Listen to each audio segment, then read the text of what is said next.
یہ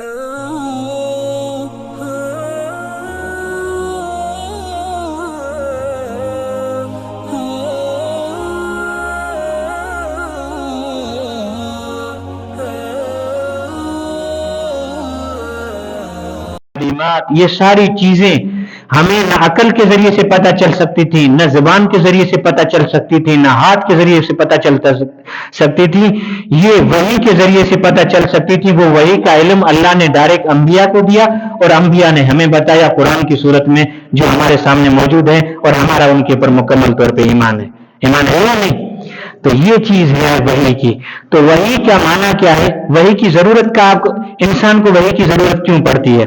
وحی کی ضرورت اس لیے پڑی کہ انسان یہاں پہ آ کر اللہ کی رضا کو معلوم کرنا چاہتا ہے، اللہ کی ناراضگی کو معلوم کرنا چاہتا ہے۔ وہ آیا ہی دنیا میں اسی لیے ہے، تو اس کے لیے ایک علم کی ضرورت تھی، وہ علم ہے وحی۔ تو وحی کے علم کی ضرورت ثابت ہوئی یا نہیں؟ تو یہ اللہ نے ہمیں وحی کا علم دیا ہے رسول پاک صلی اللہ علیہ وسلم کے ذریعے سے۔ اور وحی کے باب کو سمجھنا اس لیے ضروری ہے کہ یہ وہ واحد باب ہے، یہ وہ واحد چیز ہے جس کے ذریعے سے ایک امتی اور نبی کے درمیان میں فرق پڑتا ہے۔ یعنی ہمارے اور نبی صلی اللہ علیہ وسلم اور ہمارے اور دوسرے نبیوں کے درمیان میں فرق کس چیز کا ہے؟ وحی کا ہے۔ ہمارے اوپر وحی نہیں نازل ہوتی، ان کے اوپر کیا نازل ہوتی تھی؟ وحی نازل ہوتی تھی۔ قرآن مجید میں آیت ہے، قل انما انا بشر مثلکم، اے نبی اپنے امت کو بتا دے کہ انا بشر مثلکم، میں آپ جیسا انسان ہوں۔ اب یہاں پہ کسی کو غلط فہمی نہ پیدا ہو کہ ہمارے جیسے انسان سے یہ معلوم ہو کہ ہم جیسے گناہ گار ہیں، وہ نبی صلی اللہ علیہ وسلم بھی اللہ یعذ باللہ کیا ہوگا؟ گناہ گار ہوگا، اللہ یعذ باللہ۔ ایسی کوئی بات نہیں ہے۔ یعنی انسانیت میں جو انسان اللہ کو بہت زیادہ پسند ہے وہ حضور پاک صلی اللہ علیہ وسلم ہے۔ یعنی حضور جیسا نہ کوئی آیا نہ آئے گا، اور پوری دنیا کے جو بھی انبیاء گزرے ہیں، اولیاء گزرے ہیں، صحابہ گزرے ہیں، جو بھی اللہ کے علاوہ اور رسول اللہ کے علاوہ جو بھی چیزیں اس دنیا میں ہیں، اور اللہ تعالیٰ نے جو بھی چیزیں حضور پاک صلی اللہ علیہ وسلم کے بعد پیدا کی ہیں، حضور سے پہلے، ان سب میں افضل کون سی شخصیت ہے؟ حضور پاک صلی اللہ علیہ وسلم کی۔ یہ بتانا چاہتا ہے کہ اے نبی امت کو بتا دے کہ میں آپ جیسا انسان ہوں، انسانیت کے لحاظ سے، پیدائش کے لحاظ سے۔ ہمارے بھی آنکھ کان ہیں، ان کے بھی کیا تھے؟ آنکھ کان ہاتھ پاؤں، جو بھی بشری ضروریات ہمیں لاحق ہوتی ہیں ان کو بھی لاحق ہوتی تھی۔ ان کو بھوک لگتی تھی، ہمیں بھوک لگتی ہے تو ان کو بھی کیا لگتی تھی۔ تو اس لیے اس طرح سے اللہ تعالیٰ نے کہا کہ یہ نبی کیا ہے؟ بشر ہے۔ لیکن تمہارے اور میرے درمیان میں فرق کیا ہے؟ یوحا الیہ، میری طرف وحی کی جاتی ہے، تمہارے طرف وحی نہیں نازل ہوتی۔ یعنی وحی کیسے نازل ہوتی ہے؟ جبرائیل آ کے مجھے بتاتے ہیں اللہ کے احکامات، تمہیں نہیں بتاتے، اس لیے تم امتی ہو اور میں کیا ہوں؟ نبی ہوں۔ یہ ایک ایسا باب ہے سیرت النبی صلی اللہ علیہ وسلم کا جس کو بہت زیادہ سمجھنے کی ضرورت ہے۔ اسی کے ذریعے سے ایک نبی اور امتی کے درمیان میں کیا ہوتا ہے؟ فرق ہوتا ہے۔ یہ ہے وحی کی حقیقت۔ آپ کو سمجھ میں آ گئی؟ وحی کا معنی یعنی کوئی ہلکا سا کلام، کوئی مخفی چیز، یعنی جو دیکھنے میں نہ آئے، وہ اللہ کے ذریعے سے اپنے نبی کے دل کے اندر آئے قرآن مجید کی صورت میں۔ وہ وحی کی حقیقت بھی آپ کو پتہ چل گیا کہ وحی کی حقیقت کیا ہے، وحی کی ضرورت کیوں پیش آئی، کہ اللہ تعالیٰ انسان کو کامیاب دیکھنا چاہتا ہے، اور انسان بھی یہ ضرورت محسوس کرتا ہے کہ میرے اللہ کی اس چیز میں رضا کیا ہے، اس چیز میں ناراضگی کیا ہے۔ یہ اللہ نے مجھے آنکھیں تو دے دی ہیں، لیکن اس کو استعمال کیسے کروں؟ کس طرح آنکھوں کو استعمال کرنے سے اللہ راضی ہوگا اور کس طرح آنکھوں کو استعمال کرنے سے اللہ ناراض ہوگا، ان دو چیزوں کی مجھے ضرورت ہے۔ یہ کیسے پتہ چلے گا؟ یہ قرآن کے ذریعے سے، یہ وحی کے ذریعے سے ہمیں پتہ چلے گا۔ اور وحی کی قسمیں، یعنی اللہ تعالیٰ نے قرآن مجید جو نازل کیا ہے حضور پاک صلی اللہ علیہ وآلہ وسلم کے اوپر، یہ قرآن مجید کیسے نازل ہوا؟ یعنی آیت تو اتری اللہ کے رسول کے اوپر، یہ کس طریقے کے اوپر اترتی تھی؟ کیا جبرائیل امین خود ایک بڑا فرشتہ، یعنی زمین و آسمان میں نہ سما سکے، وہ خود آ کے ہر وقت یہ قرآن مجید کی آیتیں دے کر جاتا تھا؟ کیا یعنی اللہ کے رسول کے اوپر، یعنی اللہ کے رسول کو کسی نے سوال کیا کہ یا رسول اللہ ان 7 نوجوانوں کے بارے میں ہمیں بتاؤ، تو اللہ کے رسول کو کیا دینا تھا؟ جواب دینا تھا نا. تو یہ جواب کیسے دے رسول پاک صلی اللہ علیہ وسلم؟ اللہ کے رسول کو تو پتہ نہیں ہے. اللہ تعالیٰ بتاتا ہے اپنے نبی کو اور نبی امت کو بتاتا ہے ہر سوال کا جواب. تو یہ کیسے پتہ چلے اور یہ کیسے اللہ تعالیٰ اپنے نبی کو باتیں بتاتا تھا؟ زبان کے ذریعے سے بتاتا تھا یا کس چیز کے ذریعے سے؟ یہ چیزیں ہمیں اس بات میں سمجھنے کی ضرورت ہے کہ 5-6 طریقوں سے اللہ تبارک و تعالیٰ اپنے نبی کو قرآن مجید دیتا تھا. نمبر 1، حضرت حارث بن حشام رضی اللہ تعالیٰ عنہ نے حضور پاک صلی اللہ علیہ وسلم سے سوال کیا کہ یا رسول اللہ، آپ کے اوپر قرآن مجید کیسے نازل ہوتا ہے؟ کیا پوچھا؟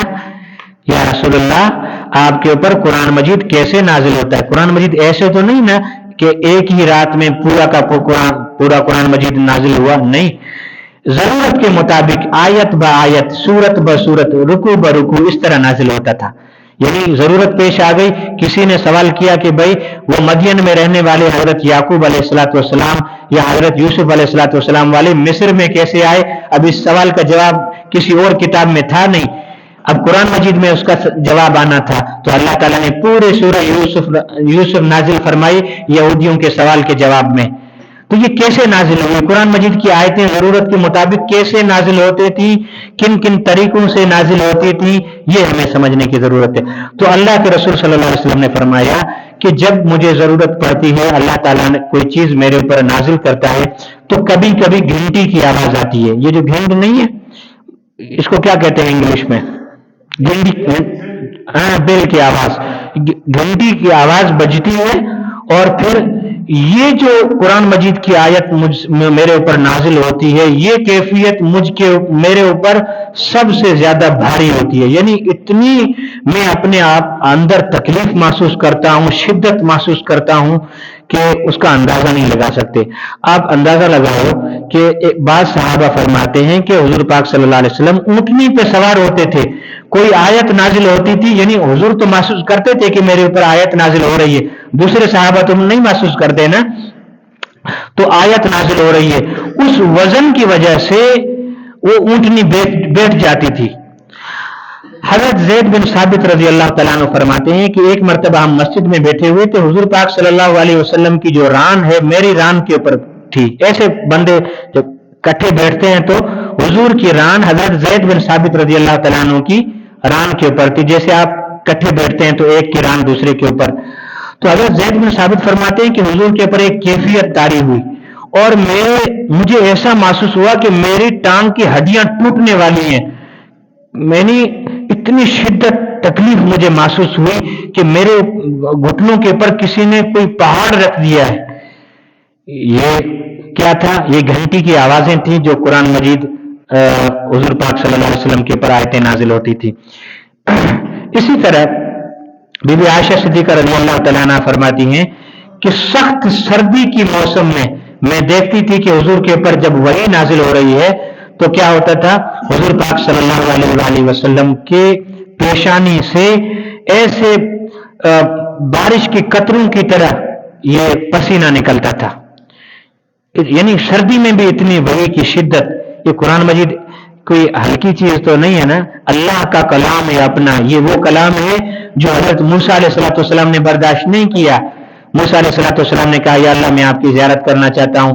اللہ نے فرمایا اس درخت کو دیکھو، اس کے اوپر میں ہلکی سی تجلی پھینکوں گا، اگر تجلی کو آپ نے دیکھ لیا اور برداشت کر لیا تو پھر میرے سے بات کر سکو گے، نہیں تو نہیں.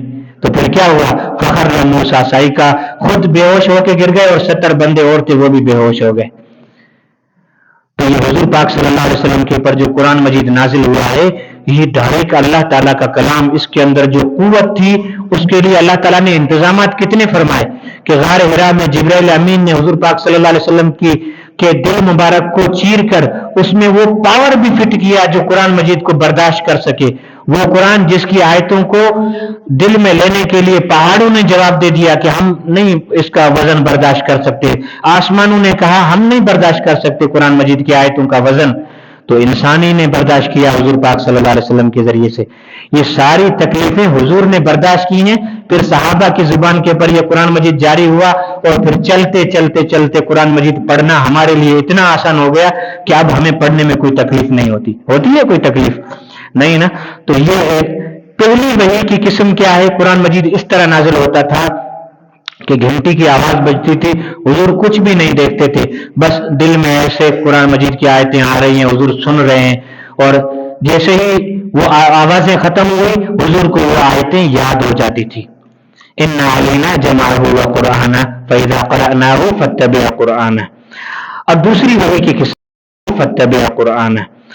اب دوسری وحی کی قسم، حضرت جبرائیل امین علیہ الصلوۃ والسلام خود فرشتوں کی شکل میں آتے تھے حضور پاک صلی اللہ علیہ وسلم کے پاس قرآن مجید دینے کے لیے. یہ زندگی میں 2 مرتبہ ہوا ہے. ایک تو غار حرا میں حضرت جبرائیل امین اپنی اصلی صورت میں آئے، حضور کو قرآن دیا اور چلے گئے. کتنے آیتیں تھیں آپ کو بتایا تھا پچھلی مرتبہ، 5 آیتیں. اقرأ بسم ربک الذی خلق خلق الانسان من علق اقرأ وربک الاکرم الذی علم بالقلم، 5 آیتیں. اور دوسری مرتبہ معراج کی رات آسمانوں پہ حضرت جبرائیل نے سے حضور پاک صلی اللہ علیہ وسلم نے مطالبہ کیا کہ مجھے اپنی اصلی صورت دکھاؤ. وَلَقَدْ رَآهُ بِالْأُفُقِ الْمُبِينِ. سورۃ التکویر میں یہ آیت ہے کہ حضور پاک صلی اللہ علیہ وسلم نے معراج کی رات حضرت جبرائیل امین کو دیکھا. اور تیسری روایت بھی آتی ہے، لیکن علماء نے فرمایا کہ یہ جو روایت ہے یہ ضعیف ہے، لیکن ان 2 روایتوں کے بارے میں ٹھوس ثبوت ہے کہ حضور پاک صلی اللہ علیہ وسلم نے حضرت جبرائیل کو اس کی اصلی صورت میں دیکھا، اور انہی 2 صورتوں میں حضور پاک صلی اللہ علیہ وسلم کو قرآن مجید کی کچھ آیتیں حضرت جبرائیل نے دی ہیں. تیسرا طریقہ وحی کا، یعنی قرآن مجید کے نازل ہونے کا کس طریقے سے نازل ہوتا تھا، وہ طریقہ تھا حضرت جبرائیل امین علیہ الصلوۃ والسلام کسی انسان کی صورت میں آتے تھے حضور کے پاس اور قرآن مجید کی آیتیں بتا کے چلے جاتے تھے. اور اس کیفیت میں بعض صحابہ بھی جبرائیل کو دیکھ لیتے تھے. وہ کس صورت میں آتے تھے؟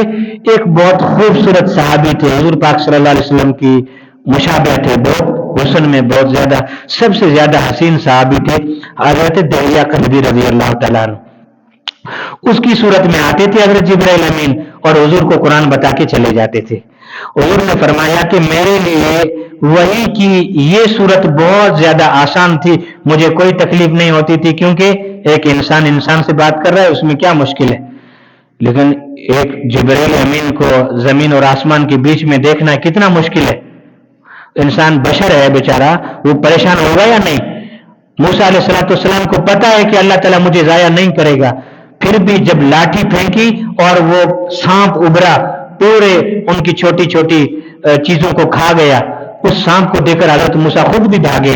اللہ تعالیٰ نے فرمایا نہیں بھاگو نہیں، لا تخف ولا تحزن، واپس آ جاؤ. تو انسان ہے یہ نئی چیز کو دیکھ کر ڈرتا ہے. تو حضرت حضور پاک صلی اللہ علیہ وسلم کو غار حرا میں جو بخار آیا تھا، جو کپ کپی ٹاری ہوئی تھی، واپس آ کے بی بی خدیجہ کو یہ کہا کہ زملونی زملونی، مجھے چادر اڑاؤ، مجھے کمبل اڑاؤ، مجھے بخار آ رہا ہے اور مجھے لگتا ہے کہ میری جان ابھی چلی جائے گی. یہ کیا تھا؟ ایک انسان نے ایک نورانی مخلوق کو دیکھا، ایک بشر نے کس کو دیکھا؟ نورانی مخلوق کو دیکھا. تو یہ سارا مسئلہ یہاں پہ پیدا ہوا.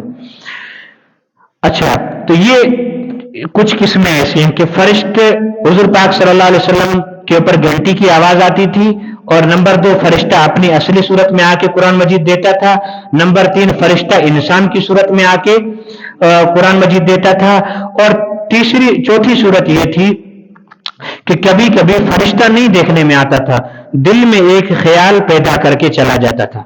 یعنی حضور پاک صلی اللہ علیہ وسلم محسوس کرتے تھے کہ میرے دل میں یہ آیتیں چل رہی ہیں، یہ مضمون چل رہا ہے، یہ نئی چیز چل رہی ہے.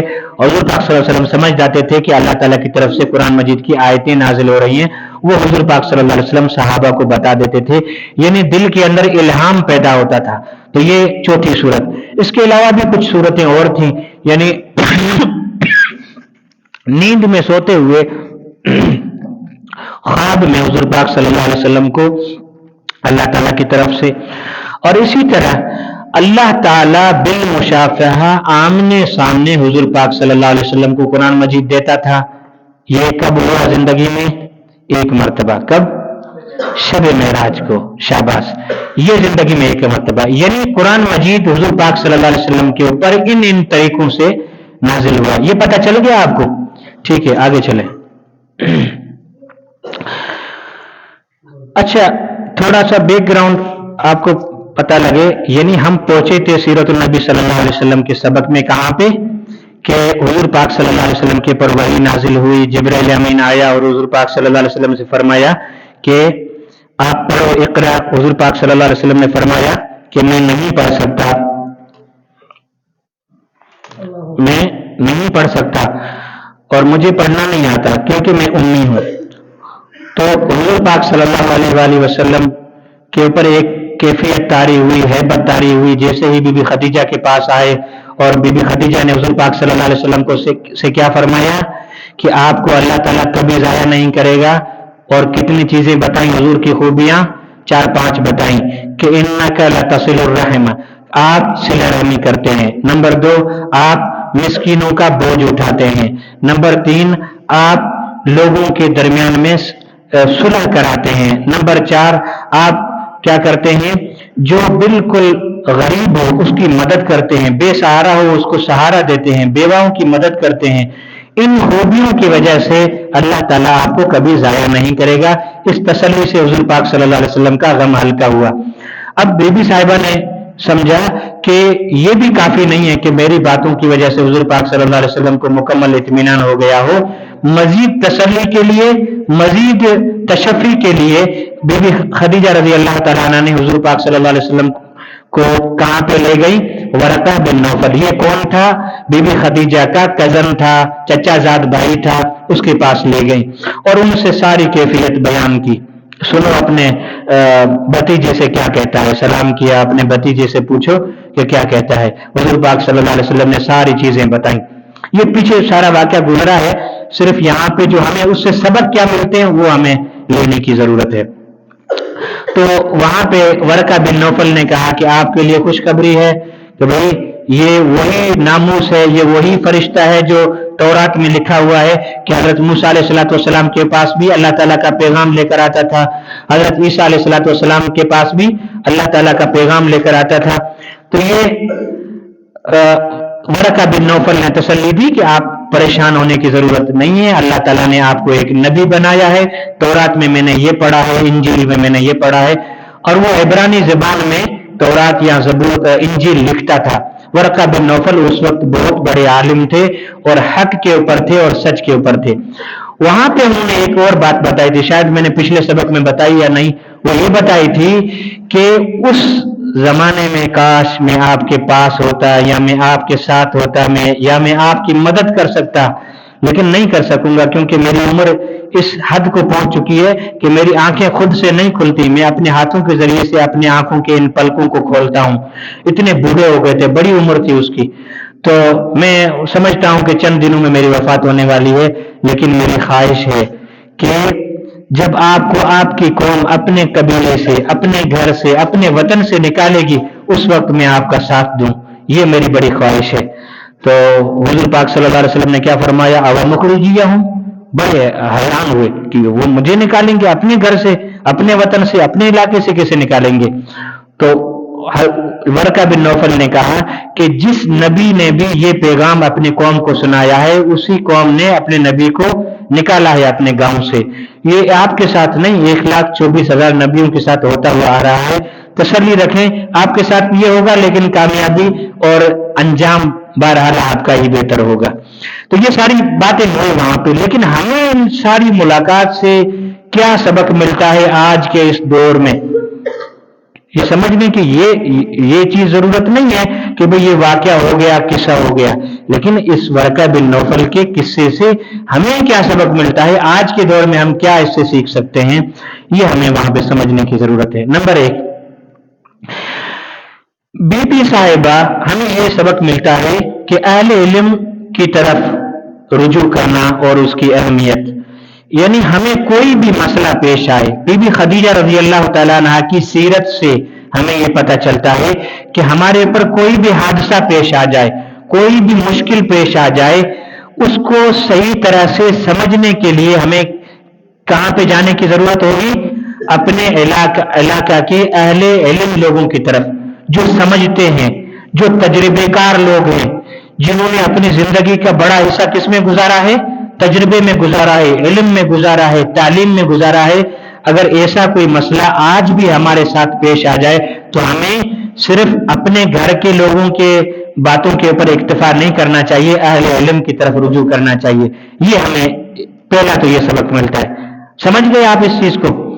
اچھا، نمبر 2، رہنما کو لے جانے کی ضرورت. یعنی حضور پاک صلی اللہ علیہ وآلہ وسلم اکیلے نہیں گئے، یعنی کسی عالم سے ہمیں ملاقات کرنی ہے، وہ ہمیں پہچانتا نہیں ہے کہ آپ کون ہو، کہاں سے آئے ہو، شاید ہمیں وہ کیا ہے توجہ نہ دے، ہماری بات کو سمجھ نہ سکے، نہ ہم بات کو سمجھ نہ سکے، نہ ہم اس کی بات کو سمجھ سکیں. تو ہمیں کس چیز کی ضرورت ہے؟ ایک رہنما کی ضرورت ہے جو اس سے واقف ہو، جو پہلے اس کی ملاقات ہو، اس کے ساتھ آنا جانا ہو، اس کے ذریعے سے ہم اس کے پاس جائیں. آگئی بات سمجھ میں؟ تو ورقہ بن نوفل کے پاس حضور پاک صلی اللہ علیہ وسلم کا آنا جانا نہیں تھا. کس کا آنا جانا تھا؟ خدیجہ الکبریٰ کا. تو بی بی خدیجہ کو لے جانا. ہمیں یہ سبق ملتا ہے کہ ہم کسی بڑے عالم سے ملاقات کریں تو ڈائریکٹ نہ جائیں بھائی، اپنے نہیں، اپنے ساتھ کوئی ایک بندہ لے جائیں جو اس سے واقف ہو، آپ کو ٹائم لے کر دے، آپ کا مسئلہ پہلے وہ پیش کرے، پھر وہ اپنا مسئلہ اس کو بتاؤ. یہ ہمیں اس سے پتہ چلتا ہے یا نہیں چلتا؟ تو آج بھی ہم ان چیزوں سے سبق لے سکتے ہیں. آگے چلیں. عمر اور علم کا تقابل. یہاں پہ ایک واقعہ یہ پیش آیا کہ حضور پاک صلی اللہ علیہ وسلم کی عمر کتنی تھی؟ 40 سال. عمر میں بہت کم تھے ورقہ بن نوفل کے مقابلے میں، اور ورقہ بن نوفل کی عمر 100 سے زیادہ تھی. اب یہاں پہ یہ ہے کہ حضور پاک صلی اللہ علیہ وسلم مجلس میں آ کر بے حد احترام کے ساتھ اس کے ساتھ پیش آئے، ورقہ بن نوفل کے ساتھ بڑے احترام. یہ نہیں بتایا کہ میں نبی ہوں یا میں سچار ہوں، میں ایماندار ہوں، پورے مکے کا معاشرہ میری عزت کرتا ہے، یعنی اپنا اسٹیٹس نہیں دکھایا. وہاں پہ کیا کیا؟ گھٹنے ٹیک کے دونوں اس کے سامنے بیٹھ گئے، ایک شاگرد کی طرح، ایک بچے کی طرح. تو ہمیں یہ پتہ چلتا ہے کہ ہم چھوٹی عمر کے لوگ، اگرچہ ہم تجربے میں بڑے ہیں، اگرچہ ہم علم میں بڑے ہیں، اگرچہ ہمارے پاس رتبہ بڑا ہے، عہدہ بڑا ہے، ہمارے پاس دولت زیادہ ہے، سب کچھ ہے دنیا کا اسٹیٹس، لیکن جب بڑے کے سامنے بیٹھے تو ہمیں کس طرح بیٹھنا چاہیے؟ بڑے ادب کے ساتھ، احترام کے ساتھ. آگے چلیں کہ بڑی عمر کا بندے کا مرتبہ کم ہو اور چھوٹی عمر والے کا مرتبہ زیادہ ہو، تو ان کو کیسے؟ اب یہاں پہ یہ ہے کہ ورقہ بن نوفل نے حضور پاک صلی اللہ علیہ وآلہ وسلم کے ساتھ جو گفتگو کی ہے وہ یہ کہا، ایسے نہیں کہا اے محمد ابن عبداللہ، اے محمد الرسول اللہ، یعنی بڑے لقب سے اس کو نہیں پکارا. کیا بولا؟ اے بھتیجے بتاؤ کیا ہوا تمہارے ساتھ، یا ابن عم بولا، عربی کا لفظ ہے. اے بھتیجے تمہارے ساتھ کیا واقعہ کیا پیش آیا؟ یعنی اس سے ہمیں پتہ چلتا ہے کہ بڑی عمر کے لوگ اگر چھوٹی عمر والے اہل علم یعنی بڑے مرتبے والے شخص کو اس طرح پکارتے ہیں بے تکلفی میں، یا عام یہ جو الفاظ ہوتے ہیں معاشرے کے اس طرح پکارتے ہیں، تو اس میں کوئی مسئلہ نہیں ہے. بڑی عمر کا بندہ ہے، چھوٹی عمر والا بھلے عالم ہو، بھلے مفتی ہو، بھلے دنیا کی کسی تعلیم میں بہت زیادہ آگے ہو، لیکن بڑی عمر والے کو حق ہے کہ اس کو جیسے، یعنی اگر کوئی آپ کے پاس چھوٹا بچہ بیٹھا ہے، علم میں دنیا میں سب سے آگے ہے، لیکن بڑی عمر کا بندہ اس کو جیسے ہی پکارے، اگر اس کو حضرت مولانا کہتا ہے تو بھی ٹھیک ہے، حضرت شیخ کہتا ہے تو بھی ٹھیک ہے، مفتی صاحب کہتا ہے تو بھی ٹھیک ہے، اگر کہتا ہے کہ پٹ دے خبر دے بھائیٹا دے خبر تو بھی ٹھیک ہے. تو یہاں پہ یعنی چھوٹی عمر والے جو بڑے اپنے اندر چیزیں رکھتے ہیں نا، ان کو مائنڈ نہیں کرنا چاہیے کہ یہ چاچا نے مجھے کیا بولا. بھائی وہ بڑی عمر کا ہے، آپ کو کچھ بھی بول سکتا ہے، ٹھیک ہے.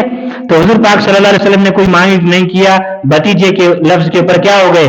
رسول پاک صلی اللہ علیہ وسلم راضی ہو گئے. یہ شکایت نہیں کی کہ بھائی مجھے محمد ابن عبداللہ کیوں نہیں بولا، مجھے محمد الرسول اللہ کیوں نہیں بولا. بھتیجا بولا، اس کے اوپر خوش ہو گئے، کوئی مسئلہ نہیں.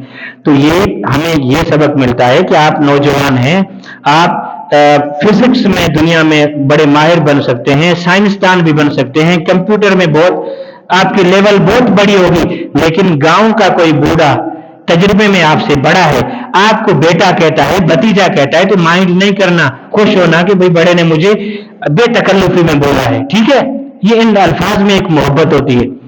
تو یہ وطن کے ساتھ محبت، اس واقعے میں وطن کے ساتھ محبت کا بھی ایک ہمیں دلیل ملتی ہے. کیسے؟ جب ورقہ بن نوفل نے کہا کہ کاش میں اس وقت زندہ ہوتا جب آپ کو آپ کی قوم اپنے گھر سے، اپنے وطن سے نکالے گی، تو حضور پاک صلی اللہ علیہ وسلم روایات میں آتا ہے کہ حضور جذبے میں آ گئے، یعنی حضور لرزہ طاری ہو گئے. اما مخرجیہم، یہ عربی کا لفظ ہے، آپ جو عربی سمجھتے ہیں ان کو پتا ہے کہ اس لفظ میں شدت کیا ہے. اما مخرجیہم، کیا وہ مجھے نکالیں گے اپنے گاؤں سے، اپنے گھر سے، اپنے وطن سے مجھے نکالیں گے؟ یہ کیا تھی؟ یہ وطن کی محبت تھی. یعنی میرا وطن ہے، میرا گھر ہے، مجھے یہاں سے کیوں نکالیں گے؟ یہ وطن کی محبت ثابت ہوئی یا نہیں ہوئی؟ اس واقعے سے پتہ چلتا ہے کہ وطن کے ساتھ محبت کرنا ایمان کی علامت ہے. وطن کے ساتھ محبت کرنا انسان کی فطری ضرورت ہے. وطن کے ساتھ محبت کرنے والے کو برا نہ کہنا چاہیے، لیکن محبت کی بھی ایک لیول ہوتی ہے. آپ